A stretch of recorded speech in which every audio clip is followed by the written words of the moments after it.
আসসালামু আলাইকুম।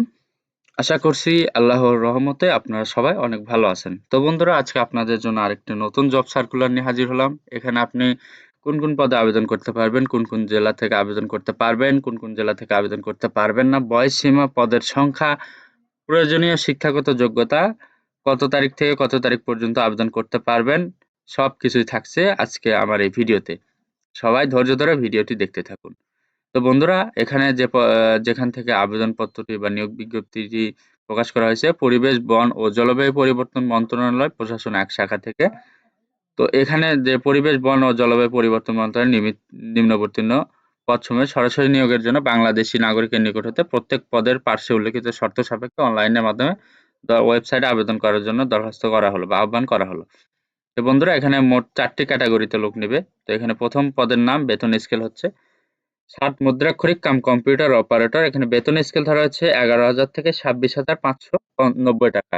এখানে বয়স সীমা ধরা হয়েছে অনূর্ধ্ব ৩০ বছর, তবে বিভাগীয় প্রার্থীর ক্ষেত্রে বয়সসীমা ৪০ বছর পর্যন্ত শিথিলযোগ্য। এখানে পদের সংখ্যা ৯ টি। এখানে শিক্ষাগত যোগ্যতা চেয়েছে কোনো শিক্ষিত বিশ্ববিদ্যালয় হতে স্নাতক বা সমমানের ডিগ্রি। কম্পিউটার প্রশিক্ষণ প্রাপ্ত হতে হবে। কম্পিউটার ওয়ার্ড প্রসেসিং সহ ইমেইল ও ফ্যাক্স পরিচালনায় দক্ষতা ও অভিজ্ঞতা থাকতে হবে। ষাটলিপিতে সর্বনিম্ন গতি প্রতি মিনিটে বাংলা ৪৫ শব্দ, ইংরেজি ৭০ শব্দ থাকতে হবে। কম্পিউটার মুদ্রাক্ষরে সর্বনিম্ন গতি প্রতি মিনিটে বাংলায় ২৫ শব্দ, ইংরেজিতে ৩০ শব্দ থাকতে হবে।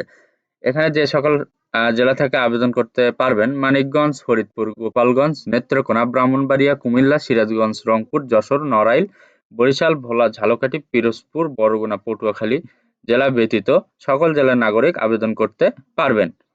তো এটা আপনারা আবার পড়ে নিবেন, এখানে ভালোভাবে দেখে নিবেন যে মানিকগঞ্জ, ফরিদপুর, গোপালগঞ্জ, নেত্রকোনা, ব্রাহ্মণবাড়িয়া, কুমিল্লা, সিরাজগঞ্জ, রংপুর, যশোর, নড়াইল, ভোলা, বরিশাল, ঝালকাঠি, পিরোজপুর, বরগুনা, পটুয়াখালী জেলার ব্যতীত সকল জেলার প্রার্থী আবেদন করতে পারেন। তবে এতিম ও শারীরিক প্রতিবন্ধীদের ক্ষেত্রে সকল জেলার প্রার্থী আবেদন করতে পারবেন। তো এরপরে ২ নম্বর যে পদে লোক নেবে সেটা হচ্ছে কম্পিউটার অপারেটর। এখানে বেতন স্কেল ধরা হচ্ছে ১১,০০০ থেকে ২৬,৫৯০। এখানে বয়সসীমা ৩০ বছর। পদ সংখ্যা ১ টি। কোনো স্বীকৃত বিশ্ববিদ্যালয় হতে বিজ্ঞান বিভাগে স্নাতক সম্মান বা সমমানের ডিগ্রি এবং কম্পিউটার মুদ্রাক্ষরে প্রতি মিনিটে বাংলায় ২৫ শব্দ এবং ইংরেজিতে ৩০ শব্দের গতি সহ সংশ্লিষ্ট বিষয়ে স্ট্যান্ডার্ড অ্যাপটিটিউড টেস্ট এ উত্তীর্ণ হতে হবে। ৩ নাম্বার যে পদে লোক নিবে সেটা হচ্ছে অফিস সহকারী কাম কম্পিউটার মুদ্রাক্ষরিক। এখানে বেতন স্কেল ধরা হয়েছে ৯,৩০০ থেকে ২২,৪৯০। এখানে অনূর্ধ্ব ৩০ বছর, তবে বিভাগীয় ক্ষেত্রে ৪০ বছর শিথিলযোগ্য। এখানে পদ সংখ্যা ৪ টি। এখানে শিক্ষাগত যোগ্যতা চেয়েছে কোনো শিক্ষিত বোর্ড হতে উচ্চ মাধ্যমিক সার্টিফিকেট বা সমমানের পরীক্ষায় উত্তীর্ণ।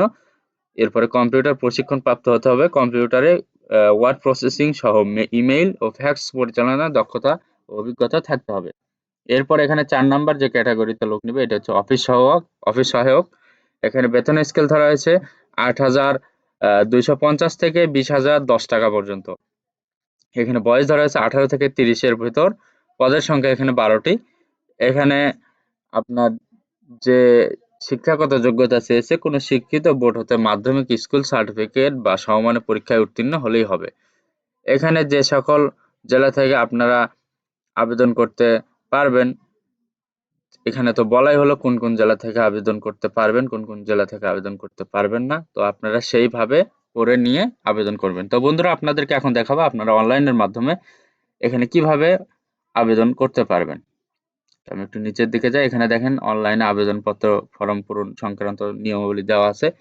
এখানে বলা হয়েছে আবেদনপত্র পূরণ, পরীক্ষার ফি জমা দানের শুরুর তারিখ ১৫/২/২০২৪ সকাল ১০ ঘটিকা এবং অনলাইনে আবেদনপত্র ফর্ম জমা দানের শেষ তারিখ হচ্ছে ৬/৩/২০২৪ বিকাল ৫ ঘটিকা। উক্ত সময়সীমার মধ্যে ইউজার আইডি প্রাপ্ত প্রার্থীগণ অনলাইনে আবেদনপত্র সাবমিট এর সময় থেকে পরবর্তী ৭২ ঘন্টার মধ্যে এসএমএস এ পরীক্ষার ফি জমা দানে পরীক্ষার ফি জমা দিতে হবে।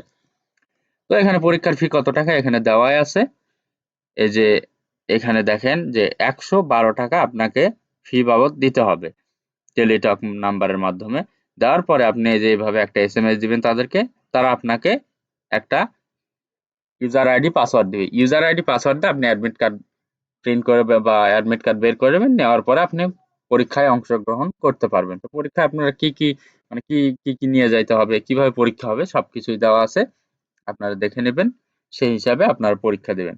তো বন্ধুরা আজকের ভিডিওটা এই পর্যন্ত। যদি আপনাদের এই ভিডিওটা ভালো লাগে তাহলে অবশ্যই আমার এই ইউটিউব চ্যানেলটি সাবস্ক্রাইব করে রাখবেন এবং শেয়ার করে আপনি দেখার পাশাপাশি যাতে আপনার বন্ধুরাও এখান থেকে দেখে উপকৃত হতে পারে, এটা আমি কাম্য করি। তো সবাই ভালো থাকবেন, সুস্থ থাকবেন, আমাদের সাথেই থাকবেন। সবাইকে অনেক অনেক শুভকামনা। আল্লাহ হাফেজ।